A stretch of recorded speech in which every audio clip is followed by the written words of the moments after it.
Welcome to Ambassador in the Marketplace, where we talk to people who are ministers in the marketplace and making a difference in their work and in their sphere of influence. Today, I've got another minister in the marketplace with us today, who will be sharing with us from the point of policing and sharing his experience with us.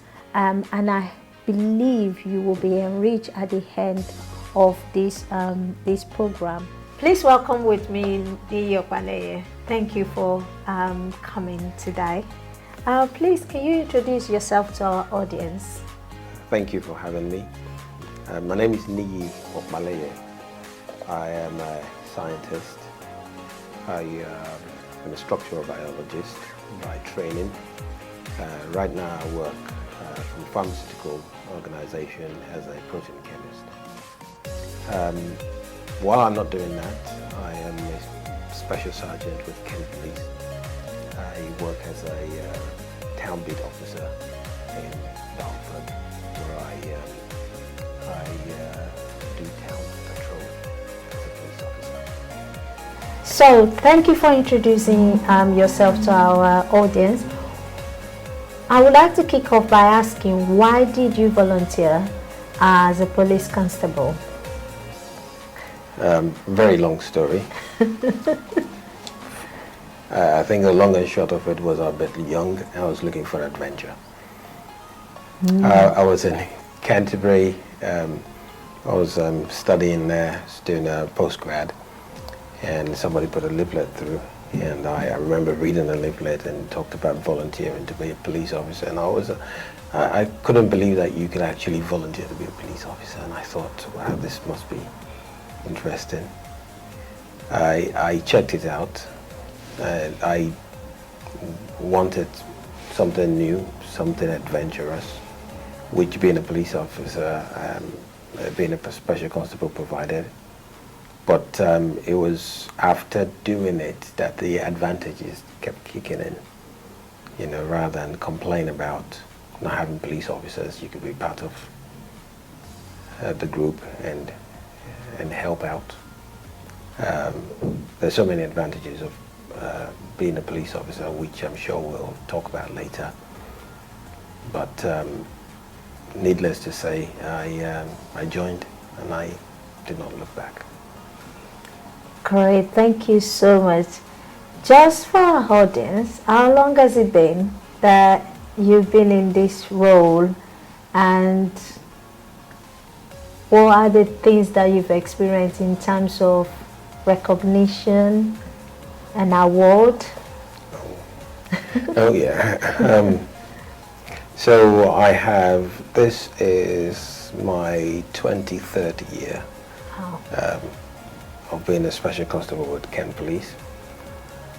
I have been, to be honest, the best awards that I get and the most recognition I get is when at the end of a shift somebody comes up to me and says, oh, well done, thanks for coming on tonight, good job last night, good job, and that happens all the time. So that does it for me.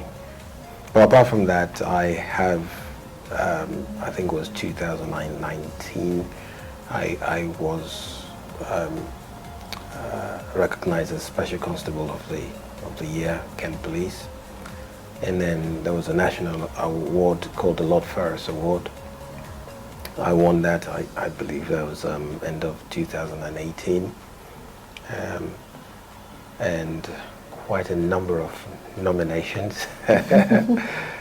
And recently I got nominated for Police Officer of the Year with the Black and Ethnic Minority Officer Group recently. I was so glad to be nominated, yeah. That's as far as it went. It was a nomination, but it was still a proud moment. Got a certificate to prove it.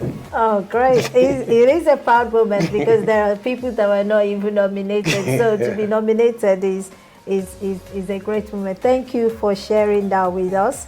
and definitely 23 years is a long time to still keep volunteering for something that you just stumble over because somebody put a leaflet through your door, and to continue to make that difference. Thank you so much. What is a common myth about your job? A common myth about your job as a police constable? Police officers don't have sense of humor. Yeah, that's funny, but I think there was a story years ago. My son, when he started school, he started pre-prep, so must have been about 5 or thereabout. He came home and he probably has been hanging out with some other kids like him, black kids, who probably have big brothers. And he came home and said to Mom, "Mom, me and my friends, we don't like the police." And Mom said to him, "You sure?" "Yeah, we don't like the police." And Mom said, "You do realize Dad is police, right?" And needless to say, that never came up again. So one of the myths is that if you're black, you hate police. Or if you're black, you have to be anti-police. And that could not be farther from the truth. Interesting. Thank you for sharing that story. That actually brings a smile to my face. And the child was like, "Nah, my dad is not like that." Whatever you think that is not my dad. Thank you for sharing that. There is, people think as a constable you don't have appropriate training. What do you say about that? First, as a constable, you're fully trained for the job. As a special constable, you're also trained to the same level as the regular police officers. So, in terms of the equipment, whether skill or physical equipment or knowledge, the kind of training that you get as a special constable is the same as that of the regular police officer. What you might not be able to compare will be the experience, because of course they do it full time, so they spend more time doing it. So the experience you might not be able to compare. Of course, there are a few things they can do that we can't do. But in terms of the training, before, at least I can speak definitely for Kent Police, before you are asked to go do the job, you will be equipped to do the job, whether it is knowledge, whether it is skill, whether it is equipment or support. Thank you so much for giving us that insight, and I think it's very important, because people think, oh, they're not going to be given the right training and they will be exposed, and they don't want to put themselves at risk, and maybe some people are considering. So if you're considering going into volunteering as a police constable, you'll be trained and you'll be able to carry out the role in the right way. So if you're thinking about it, please do give it a thought. The other question I want to ask is it a place for people of color? Of course it is. Of course it is. Yeah. So well, the best way to answer that question is a very simple way of doing it. If you have a population where the population being policed, and part of that population is the ethnic minority, then the statistics of the people doing the policing should reflect the population. So if you're policing black people, you should have black people in the police force. Policing Asian people, gray people, green people, that's the color you should have in the police force. It doesn't really matter. So asking me if there's a place for if it's a place for people of color, I think yes, it is. Now, if the question you're asking is it a place that is conducive for a career of a person of color, then the answer is also yes. Yes, there have been stories about, I think it was Lord Macpherson years ago, who after the Stephen Lawrence inquiry described Metropolitan Police as institutionally racist. I believe we've learned from that, and we've, as police forces, we've come a long way from that. So the things that existed then that made that force and maybe some other forces institutionally racist have been corrected, or are also being corrected. And I think yes, it is conducive for the career of anyone of ethnic minority. Thank you so much for answering that, and I can say for you to stay for the last 23 years and still being in that role, I believe that is a testament to the fact that obviously you are able to you were supported while you were there, and you were able to make a difference, and that is good to see the good work, especially when we're talking about being given award as well. And thank you so much for shedding light on that. May I also add to that by saying that in my opinion applies to both being a special constable and also being a full-time police officer. So I believe the police force is ready for the ethnic minority person. And of course, once in a while we do get things wrong. As long as those things are identified and corrected, I think we're fine. Great. Thank you so much for that. Thank you. What's the biggest ongoing challenge you faced in your role as a police constable? This was in my early days when I joined up. Unfortunately, it was a bit cliquey. Yeah, there were quite a number of police officers then, special constables. I was the only black guy in both the Gravesend and police officer, and then Dartford. There was another guy who came to join, but he left after a few years. It was a bit cliquey. It was a group of people who had very strong friendship. It was difficult to break into it. You could see that they got along well with each other, but not with me. But having said that, it'd be unfair to blame it on anybody else, because it could have been me who wasn't able to break into that group. Unfortunately, when certain things that could be construed as insulting or racially charged or just uncomfortable, it was dealt with because it was a member of a clique saying it, if you see what I mean. So yes, that time was a bit uncomfortable, but I still enjoyed the job and I stayed on. Nowadays things have changed. Yeah. There are things that were tolerated then which will not be tolerated now. In fact, there are certain things that would happen in those days which, if it happens now, probably won't even go up the chain. It will be dealt with by whosoever heard it there and there. You know, that's how much of a long way we've come.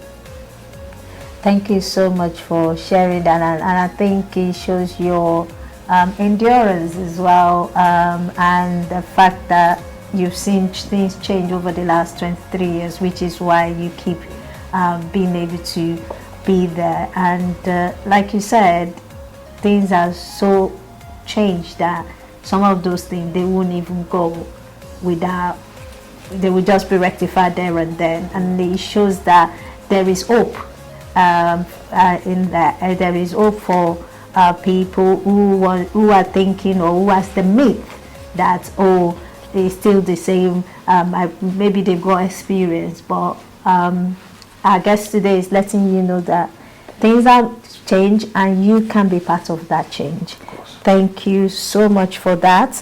How has your faith helped you in your career or in this role as a volunteer within the police? Now, a lot of people don't give police officers, especially full-time police officers, Interesting. Thank you for sharing that. a lot of credit for the job they do. For us special constables, we can do it and walk away from it. I can come to work, do a duty, face a challenge, arrest somebody, do a crime report, take a statement, do everything that needs to be done and walk away from it for 2 weeks. A regular police officer does not have an option. They're coming back to work the following day. And it doesn't matter how traumatic that event is. Don't forget that if there's an accident, a very bad accident on the road, a police officer has to attend. Police officer not only has to attend to cutting off the road and see some nasty stuff and also secure the place for investigation, they also have to go speak to if somebody had died, they will be the person who will have to deliver the news to the relative. It's a police officer that has to attend a domestic where somebody has been brutally beaten up, or there's been a fight. All these nasty things, it sometimes could be traumatic and sometimes mentally challenging. And I think this is where my faith helps me cope. Well, actually, I cope with it 2 ways. One, I get home and I talk about things I can talk about, of course. And Mrs. is a very good listener, and she's always ready with the right scriptures and the right words and the right things to say to help me deal with this kind of things. So yes, you do need a strong faith to help you cope with these things, because they could be really mentally challenging. So I think this is why my faith helps me to deal with this. I know you do volunteer, and you probably don't see it as often as obviously the regular police officers see, but emotionally, how do you actually manage that? I know, and have you ever had one that it lasted a bit longer than you expected? Yes. I've attended sudden deaths. I've attended a situation where some kid fell into the lake and died, and I think have attended accidents before. The ones that are most emotionally draining for the domestics where children are involved.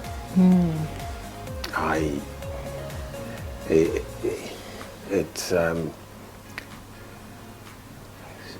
maybe I could use the word brutalizes my mind when I think about the fact that mom and dad, who are meant to love each other, beating each other. Usually the female gets beaten and her lovely innocent children bearing the brunt of it, getting, whether you like it or not, there is some damage being done. Yes. And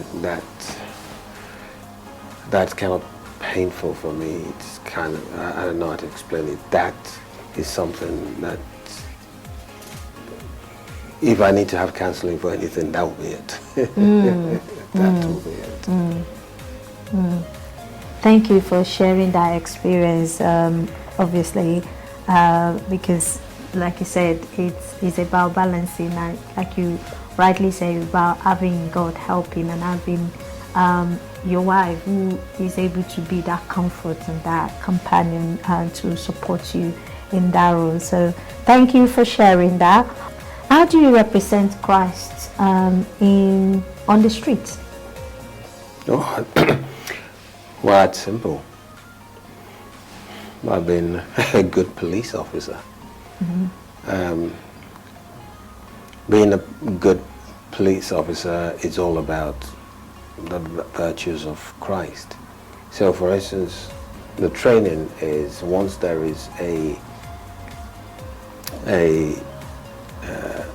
altercation, people are fighting. When you get there, part of the training is the ability to de-escalate without getting involved physically. So the way police is trained is not to go for your baton or go for your spray or whatsoever. No, you start with the words of your mouth. You talk to people, and if Christ was a police trainer, I think that's how he will train us to deal with things first. So look, when you attend a situation, speak to the people first. So I think you show Christ by being a good police officer. And sometimes I also found out that my faith and knowledge of Christianity also helps me when I speak to people. Because it's not everything that you attend that ends up in a crime report, ends up in an arrest. Sometimes it's just a boy misbehaving, and mom says, police officer, could you speak to my son? This is what he's done, this is why he's done. And sometimes when you counsel a child like that about the possible results of what he's doing, how it's affecting mom, his family, how it can affect him and his future, it will be based on your experience, your knowledge, and part of all that, Malu, is your Christianity, your faith. Yep. Thank you so much for being, being real and bringing yourself, as one of our guests talked about, separating your faith and your secular job, because you bring in Christ onto your job, and you can only talk about what you know, and your faith is part of that, because that is who you are, that is what you know. And thank you for sharing that with us. I want to move on to talk about stop and search. There is something, some people think there is a difference between stop and search. I think they're the same, and I thought, who else can give us insight into what that is about? So please share with us, what is stop and search? We can start with stop, and then we can start to dig in, because I think our audience will really like to know, because this is an area that is quite challenging and it's been on the news, and I believe you'll be able to give us some insight into this. Thank you. Yep. So, police officer stopping you on the road is literally what it is. A police officer stops you on the road. So if you're on your foot, police officer stops you, the police officer has the right to stop you and talk to you. However, that power is the same as anybody else's power. So if you're on the road and you see somebody on the road, you can stop them and say, excuse me please, could you give me directions whatsoever? You have the right. However, just like everybody else, you have the right to say to them, no, I'm not stopping, I am busy. However, the rules change if you're in a car. Yeah, if you're in a car, the police officer does not need to have a reason to stop you.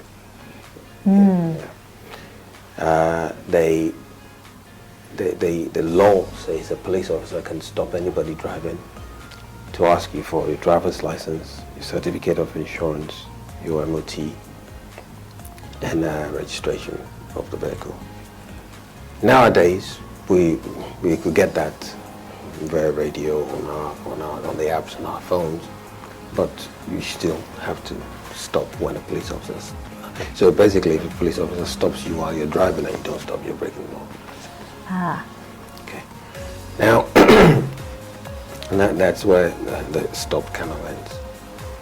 The search bit of it, police officer has to have a reason. Okay. So, police officer stops you while you're driving.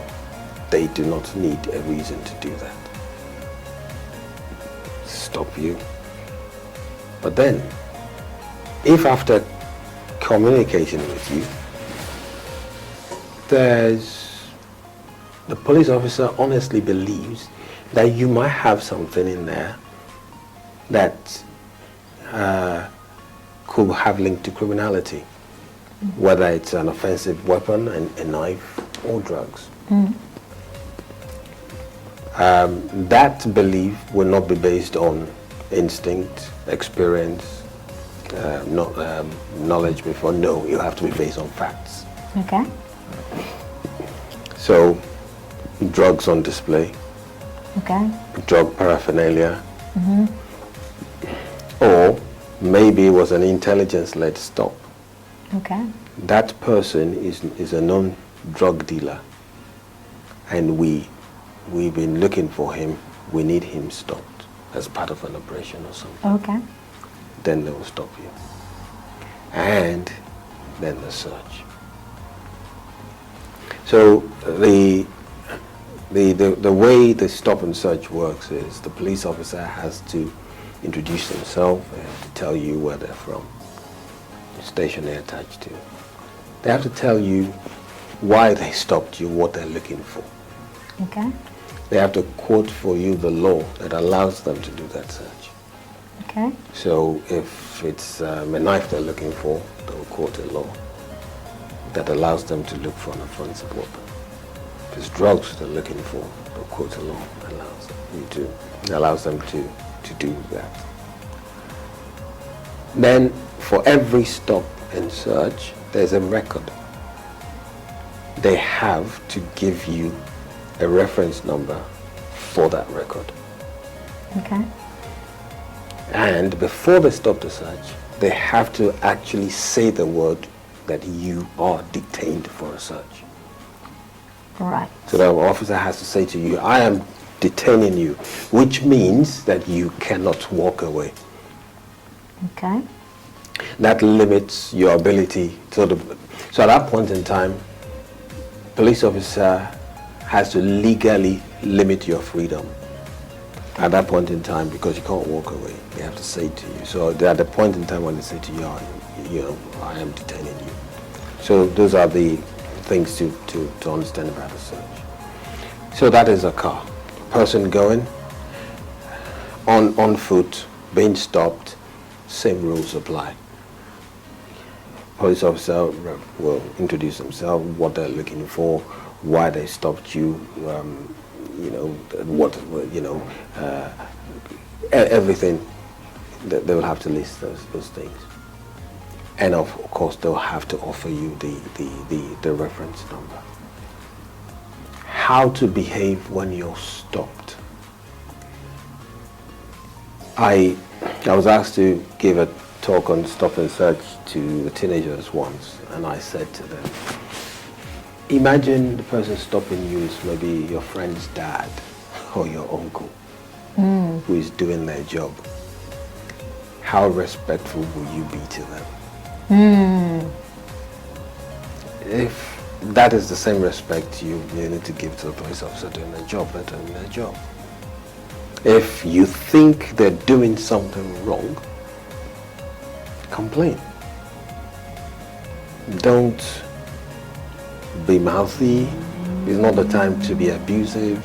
It's not the time to be rude. It's not the time to be verbally virulent. It's unnecessary. If they are doing something, I mean, if they're searching you, the camera should be on. If you suspect it's not on, say to the man, turn it on. You know, it's, are you recording? Record this, you know, that kind of thing. But most people who are stopped and searched and don't have anything to hide don't have too much to worry about. It's only when you have something on you that you shouldn't have that you really should be worried. And you know, it's, yes, I know in the past stop and search has been abused, but that's been reined in and been done properly these days.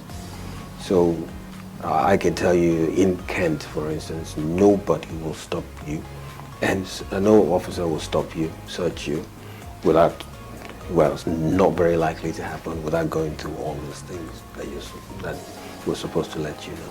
So there's no way you will be stopped in Kent without knowing the reason why you're being stopped, basically. Okay. If a young person finds themselves on the other side of the law, how do you think they should respond, or what will be your advice as in how they should respond? So when you say other side of the law in the middle of a search, other side of the law because they've been arrested, other side of the law because they've been criminals, or what? On the side of the law because they've been stop and search, for example. Yeah, just like I mentioned, be respectful, really. If you, the best way to, like I said, the example I always give and the analogy I always give is, if it was your uncle that is a police officer doing their job, or maybe your dad's friend, your friend's dad, who is who you will also respect, is a person doing the search. How would you respond to them? Because what they will be doing is doing their job. Just be respectful, let them get on with it. If you have any questions, ask questions.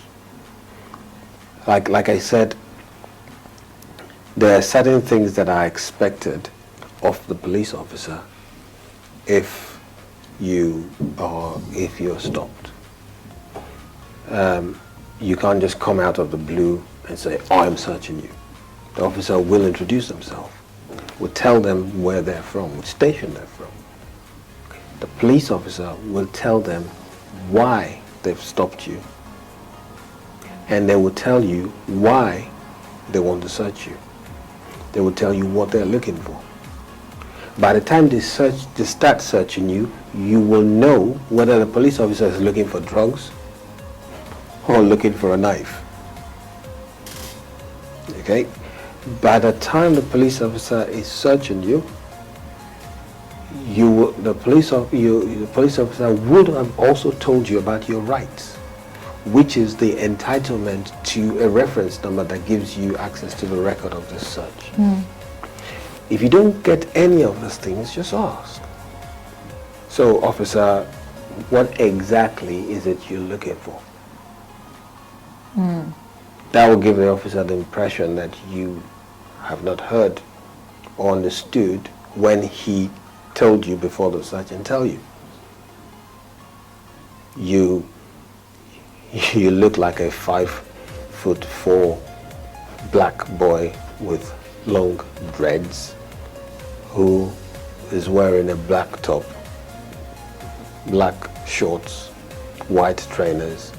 You fitted the description of somebody who had just run away from a scene of a robbery.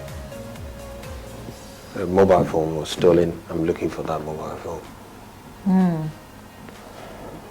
So the officer would explain it to you. and the officer should.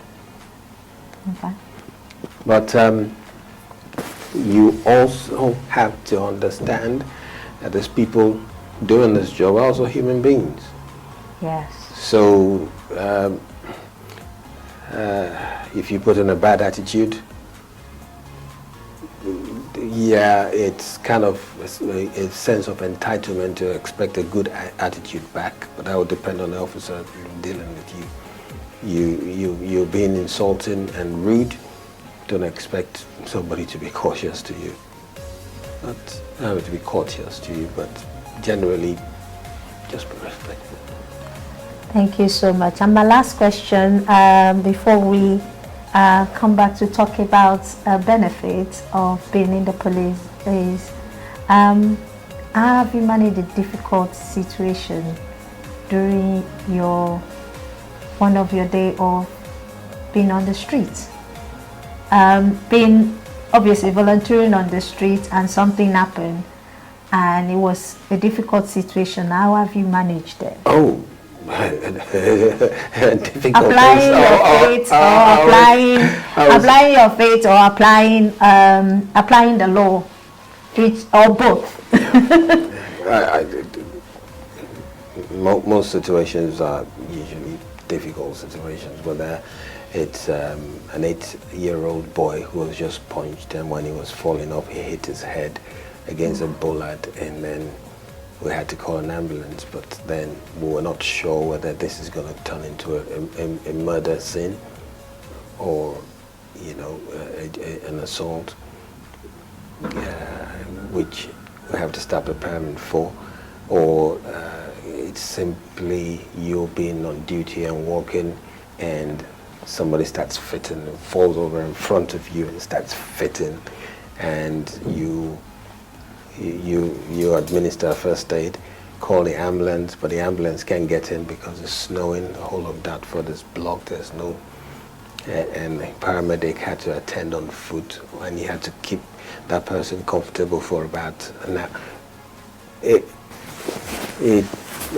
doesn't matter, whatever happens, you just have to make it work. Okay. Okay. Thank you so much. Thank you.